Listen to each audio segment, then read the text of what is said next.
بسم الله الرحمن الرحيم الحمد لله والصلاة والسلام على رسول الله. خۆشەویستانم حەزمان کرد لە سەرەتای ئەم مانگە پیرۆزەیە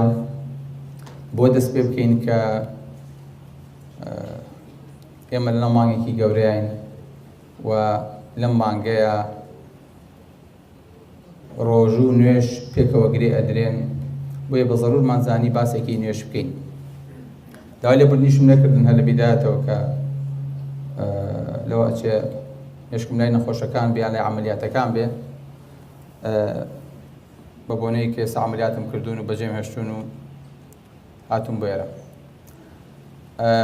ئەوەی حەزم کرد لێرە عەرزتانی کەم ئەوەیە کە خوای گەورە فەرمێ وەستەعینوا بالصەبر والصەلاة، یعنی پەنا بگرن بەچی؟ بە نوێژ و بۆ وإنها لكبيرة إلا على الخاشعين، يعني ئەگەر کەسێک هین بێ یعنی گەورەیە ئەگەر کەسێک ترسی نەبێ و لە خوای گەورە نەترسێ. یان خوای گەورە فەرمێ لە شوێنێکی ترا فەرمێ ئەلەم یعنی للذین آمنوا أن تخشع قلوبهم لذكر الله وما نزل من الحق. پێغەمبەری خوا سەڵ لە باسی نوێژە فەرمێ الصلاة نور والصدقة برهان والشي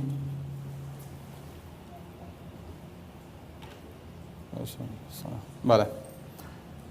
تقريبا يعني قرنج أوي بمجملي من حزم كل أوتان عرس كم كام نيوشتكي جورية براسي نيوشتكي ضرورة إنسان بيكا إنسان بيزاني أبيت يعني إنسان نوێژەکانی بکا لە کاتی خۆیان بیکا بێ مناڵەکانمان فێرکەین نوێژەکان بکەن. بۆ بەرن تخوا ئەلو ئێستا لە محازەرەیان دوای نەخۆشەکان باشن؟ هینیان نییە؟ نزیفیان نییە؟ باشن؟ نانەخوا؟ لە باشی سەلام بەڵێ. خۆشەویستانم من ناتوانم زۆر لە خزمەتتانە بمێنمەوە، تەنها حەزم کرد وەکۆڵێ ئەو پەیامە بگەیەنین لەم مانگەیە کە نوێژ یعنی ئەوی شۆک و جۆرێک لە ضرورەت وایە کە ئینسان ئاگای لێ بێ و دەست بە نوێژەکانیەوە بیگرێ و بەتایبەتی ئینشاڵڵا تەراویح و ئەو شتانە دایمە پێیەکتان لە مزگەوت بێ پێیەکتان لە ماڵەوە بەتابی لەم مانگە پیرۆزەیە. جاگەر خۆشکە برایەکیش پرسیارێکی هەبێ لە خزمەتیانەی من لەوە ناچێت بتوانم زۆر چکە بەڕاستی ئیشی گرنگم هەیە و مواعیدی مهمیشم بەجێ هێشتووە، لەبەرەوە حەزم کرد وەکۆڵێ چەند کەلیمەیەکتان عەرز بکەم ئەگەر پرسیارێک شتێکتان هەبێ لە خزمەتتانە. السلام علیکم ورحمة الله وبركاته.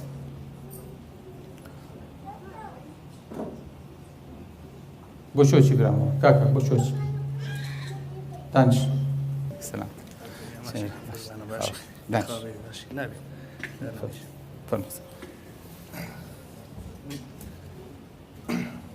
من قسەیەکی وام نییە، بەس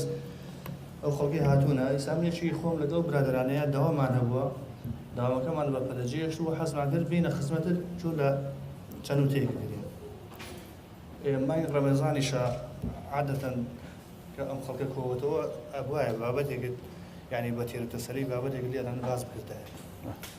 ئیتر کە ئەڵێ دڵم لای نەخۆشەکانە و عوزر هەیە مازەرێ قوڵەکەی خەزار یان ئەبێ دەرفەتی تر بڕەخسێنەوە بۆ جارێکی تر بیشەڵا. ناوچی بوو؟ سیروان. کاکسیروان دانش قسەکەی کاکسیروان لەسەر سەرم من دڵنیام ئێستا هەمووتان کۆمەڵێک خەفەت و گلەی و ناڕەحەتیتان لە مێشکایە. باشە ئەگەر تۆ دڵ لای ئێمە نییە بۆ هاتوویت چێ باین کردویت چێ بە زۆر هێناوێتی عەمەلیات دەکرا ڕۆژێکی تر وایە پاشان هاتوویت دوو ئایەت و دوو حەدیث خوێنیتەوە ئەڕۆیت. ئەزانم چی بۆ خۆشەویستەکەم ئەم سیناریۆیە کە ئێستا پیشانمدان ئەوە ئەو سیناریۆیە کە هەموو ڕۆژێ ئێمە 5 جار لە نوێژە لەگەڵ خوای گەورەیان دووپاتێکین 5 جار ئاوا نوێژەکەین آية حديث الله أكبر الحمد لله رب العالمين الحمد لله رب العالمين الرحمن الرحيم مالك يوم الدين سبحان ربي الأعلى سبحان ربي العظيم الله السلام عليكم ورحمة الله. السلام عليكم. من حەزم کرد ئەم سیناریۆیەتان وەکو خۆی تێبگەێنم بزانن چەند ناڕەحەتە کە من لە خزمەتی ئەم دەم و چاوە جوانانەیان بێسەر لەگەڵیانە دانیشتم دڵم لە شوێنێکی ترە ئاگام لە شوێنێکی ترە هیچم بۆ خەڵکە حازر نییە نازانم چی پێ ئەڵێم نازانم چی بۆ باسەکەم بەداخەوە ئێمە ئاوا لە دەستخوای گەورەیە هەموو ڕۆژێ نوێژەکەین هەموو ڕۆژێ عیبادەتەکەین بە حساب ئەچینە ناو نوێژەکانەوە ئەچینە ناو قۆڵایی نوێژەکانمانەوە ئاگامە لە نوێژەکانمان نییە باسی چی ئەەکەین ئەڵێن چی بەرامبەر چێ وەستاویت خالقی ئەرز و ئاسمان بەرامبەرتە ئێمەدا ئەنیشین الله ئەکبەر وجهت وجهي ئەسەد خۆ نوێژ تەواو بوو سەلام دەدەینەوە ئەنجا بیری نوێژمانەکەوێتەوە کە ئێمە لە نوێژا بووین بەڕاستی خۆشەویستەکەم ئەمەی ئێمە ئەیکەین نوێژ نییە من حەزم کرد ئەم پەیامم بگات بەیەوە چۆن کاکسیروان فەرمووی نەهاتی تایە ئەمە قسینی تۆ ئیکەیت ئەمەی ئێمەش ئەیلین لەگەڵ خوایان نوێژ نییە ناوی هەر شتێکی تری لێنی لی بنێ بەس بەخوا ئەمە نوێژ نییە سەڵات سلەیە لە بینی تۆ خوایە خوای گەورە دەرگایەکی لێ کردوویتەوە هەموو ڕۆژە پێی بگەیت هەموو ڕۆژێ لەبەردەمیان بوەستیت خوای گەورە وای داناوە هەموو ڕۆژێ تۆ بچیتە خزمەتی داواکاری لێ بکەیت هەنگاوەکانت دیاریکەیت لێ پاڕیتەوە خۆت بناسێنی خوای گەورە دەرگای مقابلەی بۆ تۆ کردوێتەوە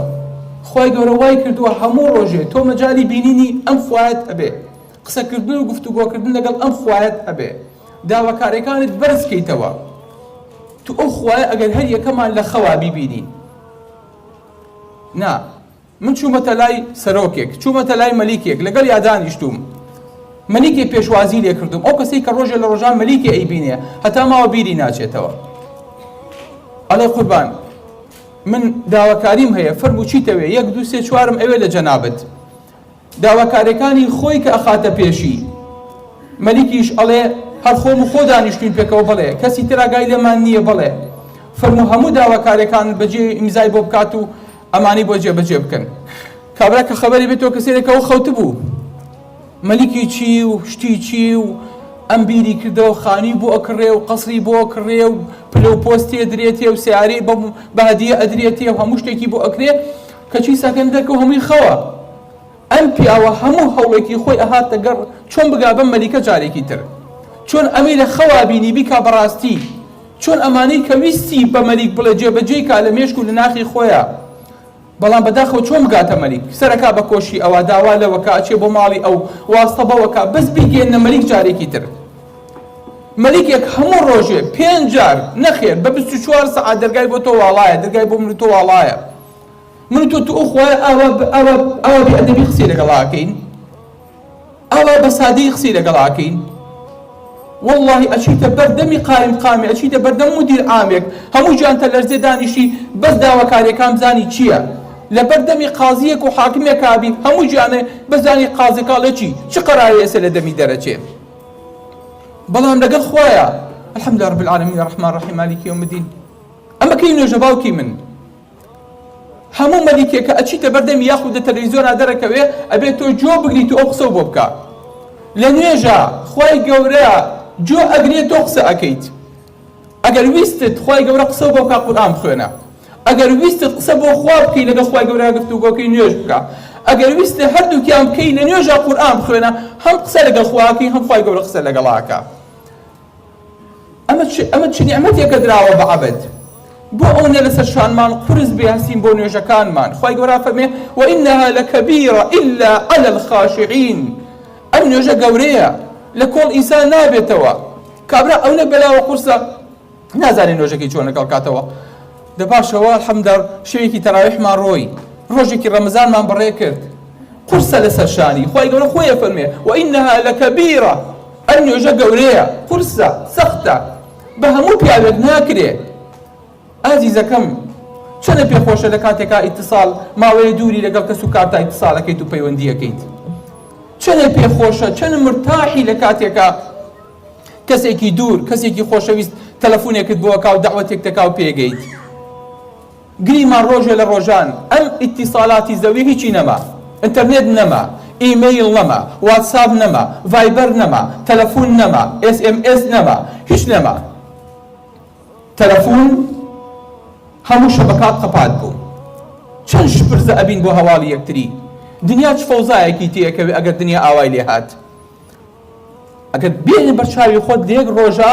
شەبەکاتی ئیتیسالات نەما، فەورەی ئیتیسالات نەما، هەمووی تەلەفۆن هەڵەگرێ ئیش ناکا، هەمووی ئێوە ئیمێڵە بنێرێ ناڕوە، خەد نییە. ئەزان چیمان لێ دێ؟ ئەکەوینە فەوزا و بەلبەلەوە. بێتان کردێتەوە ڕۆژە لە ڕۆژان ئەگەر ئیتیسالمان لەگەڵ ئاسمانە بشرا چیمان لێ دێ؟ ئیتیسالمان لەگەڵ خوای گەورەیان نەما چیمان لێ دێ؟ ئەم خوایە عەزیمە خۆشەویستەکەم، بەڕاستی ئەمە ئێمە ئەیکەین، ئەمە قیمەتی باوکتی نییە کە لەگەڵ یا دانیشتویت، نە قیمەتی خوایەک. ئەخە بە چ ڕوویەکە ئێمە دانیشین ئەڵێین التەحیات لله الصلوات الطیبات؟ ئەمە کەی ڕووی تەحیاتە؟ ئەمە کەی کاتی تەحیاتە؟ سەلامی چی لە خواکەیت؟ ئەبێ کاتێ سەلام لە خواکەی وا بزانی لە بەردەمی خوای گەورەیە وەکو عەبدێکی زەلویل بە چۆ کاکەوتویت. اینجا ئەڵێی التەحیات لله.